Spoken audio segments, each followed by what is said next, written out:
Okay, my name's Xsara-Sheneille. I play a Benny in the play Braids. My name is Goldie and I play Jasmine in Braids. And Braids is about... It's a really good light-hearted play with comedy and education within it. I'm Jackie and I play Bean in Cheer Up Slug. And Cheer Up Slug is a play about boundaries, about behaviour, especially in young people, and consent and learning about those things as young people. So yeah, as Rochelle said, it's a play about just growing up in the community in Durham, and about these two teenagers that are very much stand out from the rest of the people that look like the people that live in Durham. So it's just about identity and finding yourself and trying to place yourself in areas that might not feel comfortable to people of colour or to black people.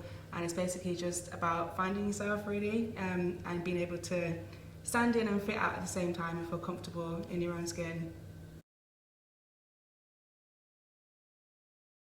Because I felt like I wanted to do the play because I relate so much to the character of Jasmine, and having so many similarities, like my whole family being white and growing up in the northeast, it just felt really right to want to do the play, and I really wanted to do it. Yes, I also wanted to do the play because the character really relates to me. As a black woman that's been in white spaces before and felt like the other, it was really important for me to be able to tell that story to other black women or black men that felt the same way in those spaces. And just being able to just tell people and nurture people that it's okay to be different, and it's also okay to be able to explain those differences to people. So that's why I wanted to do it, because I definitely can relate. I've been in those situations, and it's just it's a feel-good story as well. It's about friendship as well as anything else. So just, yeah, all of that really. Well, I really wanted to be in this play because, well, first and foremost, Tamsin Daisy Reese, I think, is an amazing writer. I've worked on her writing a couple of times, and each time I have, it's been an absolute treat. She's just such a clever writer, and she's really brave and bold, and that's really exciting to work on for an actor. And I also wanted to be in it because, I mean, like, it's an important story, you know, about issues that young people find really tough. I remember finding really tough, and I liked the idea of doing a play where people leave kind of feeling like, shit, we need to teach young people better. Yeah. Yeah. It's definitely a cathartic experience. Both plays, especially as a double bill, I feel like they're both for young people that are still trying to find ways to explain how they feel. And definitely it's very important to tell these stories, and especially a story like Braids, I don't think it's been told, especially in the northeast. I don't think it's a story that people are used to seeing here. So it's just good to reach out and resonate with people that might feel like that I've never seen anything like this before.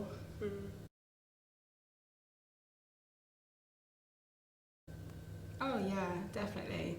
I feel like, especially because of the topics that we cover in Braids, like colorism, I feel like people don't actually know what it is. Some people might not know what it is, so it's just really nice to explain that further in the conversations that we have on stage. And the fact that I see people leaning in when I'm having that conversation with the character Jasmine, because they're like, I don't know what that means, but in a good way, like they're trying to learn from it. And I think that's really important, that we're teaching people about certain topics that happen in the black community, in multicultural communities. It's just things that people haven't really, I don't know, come across before. So yeah, that's an example of people leaning in, and definitely the fact that you see two characters on stage that are very much friends, and are just trying to find their feet in their friendship as well as the world. And I feel like a lot of people can relate to that. And obviously have a little bit of laughs here and there whenever we put the characters' humour into the lines that we say, and everyone can relate to humour.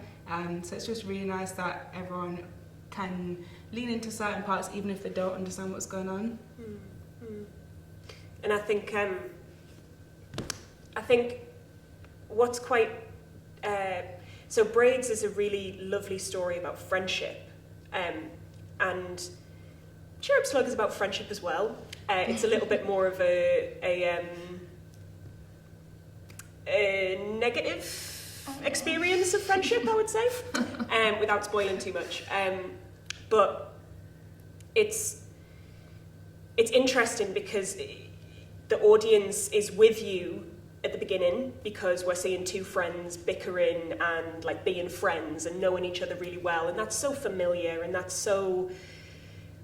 resonates so much. People love seeing that because that's what lots of people's lives are made up of, you know, long-term friendships where you have grudges but also a lot of love. And then as the play progresses, it becomes a lot more complicated and a lot more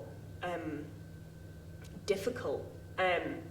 And I think what's interesting is we've brought people in with that really familiar friendship at the beginning, and then once they're in, we make it very uncomfortable, and then they're like, oh, I didn't realise I was in this. And I think, but it's interesting because that familiarity that brought them in at the beginning, they're then left leaning into like something that's harder to confront, but they do confront it. You feel the audience confronting it. You hear it in the way that they react. You hear it in the way that they change the way they laugh and all that. And yeah, it's really interesting to think what the audience experience watching it. I hope the experience is overly positive.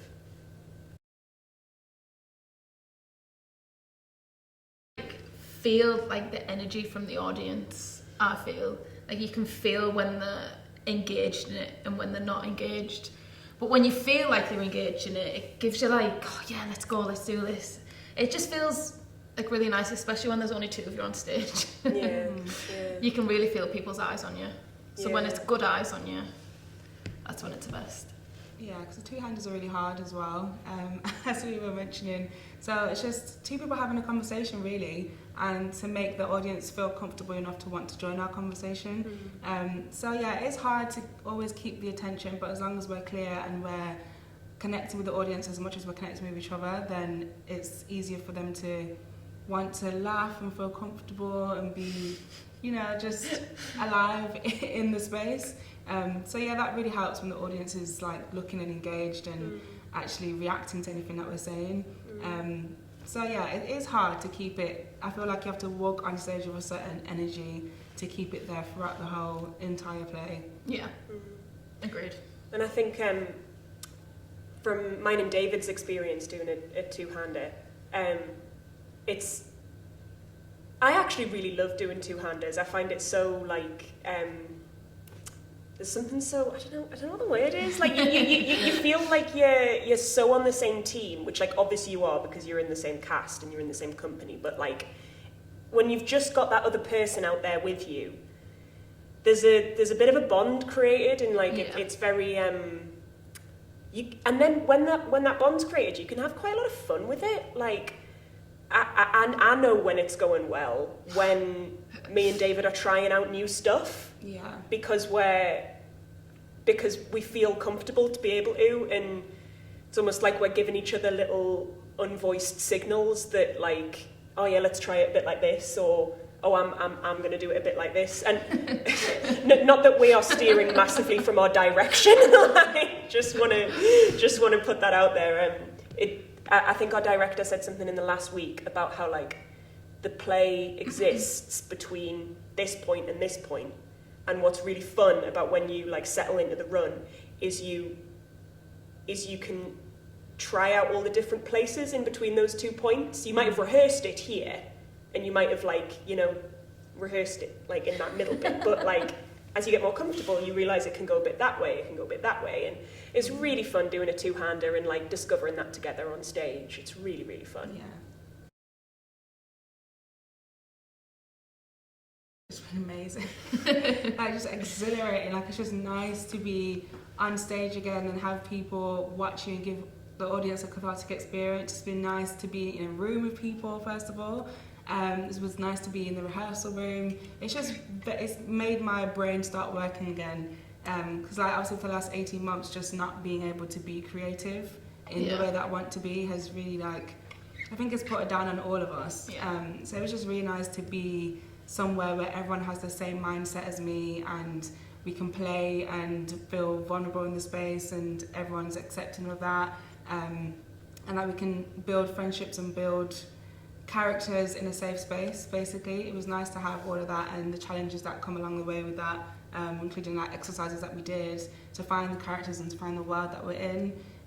So yeah, it's been amazing just to be back out there, just to be in front of people again, and the fact that we can all just, I don't know, feel comfortable in the space together has been really lovely. Yeah, I feel like in the past, like in the pandemic for like creatives, it was like really, well, it was for me, just like really like suppressing.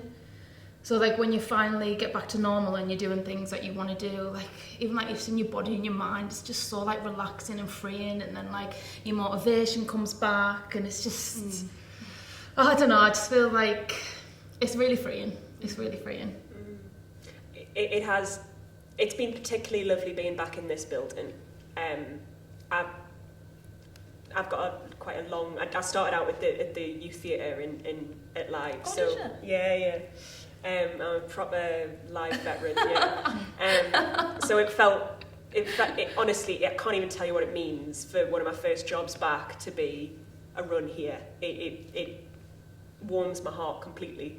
And being back in the rehearsal room with like a company and a director and the writer and stuff and stage manager, and that feels like a collaboration which I've really missed. I will admit though, the first night, I obviously knew we were going to let people in. Like, I obviously knew there was going to be an audience. But for the first night, I didn't really expect, like, walking out and to be kind of a bit, like, stunned at, like, all these faces looking at me again. I was like, and that threw me for the first 10 minutes of my performance. Like, people in the audience said that they didn't realise, so, you know, I must have still, like, you know, pulled it off. But yeah, I wasn't, it's funny, like, after all this time off, you can't really, sometimes it takes you by surprise what feels weird to do again. Yeah. And what maybe needs a little bit of settling back into. Because the rehearsal room stuff, it was like just stepping back into a pair of old shoes. Yeah. But the first night, I was like, whoa.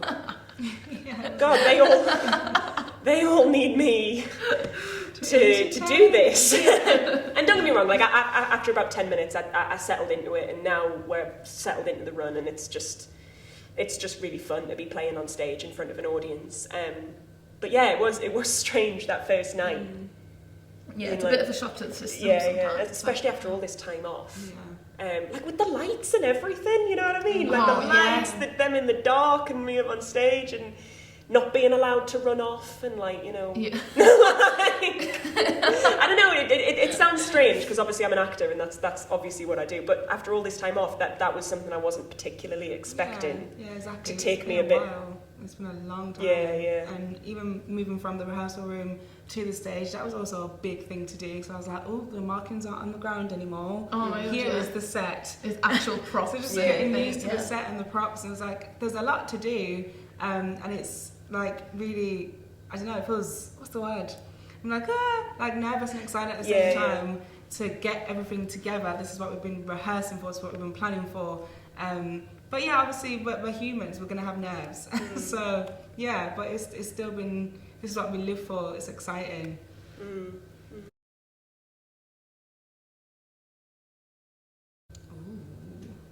I mean, yeah, the play is called Braids, first of all, and the importance of hair and black hair in general. People don't know much about how our hair works, especially being in the Northeast. I think it's a conversation that needs to be had that connects back to our roots and where we come from. So it's very important that we put across the story that we have a whole history that people don't know much about, like people that are not black or people of colour don't know much about.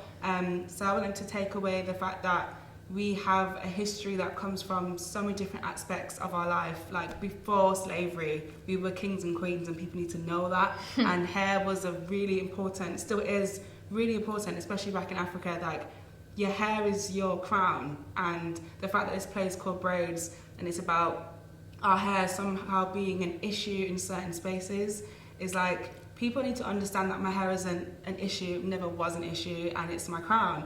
And I just feel like, especially if there's audiences that are predominantly white, that's absolutely fine. I love the fact that this play is teaching people about people that look like me, and I can relate to people that's in the audience that do look like me, but it's nice that they can try and understand where we're coming from. It's about friendship, it's about hair, it's about standing out, it's about fitting in.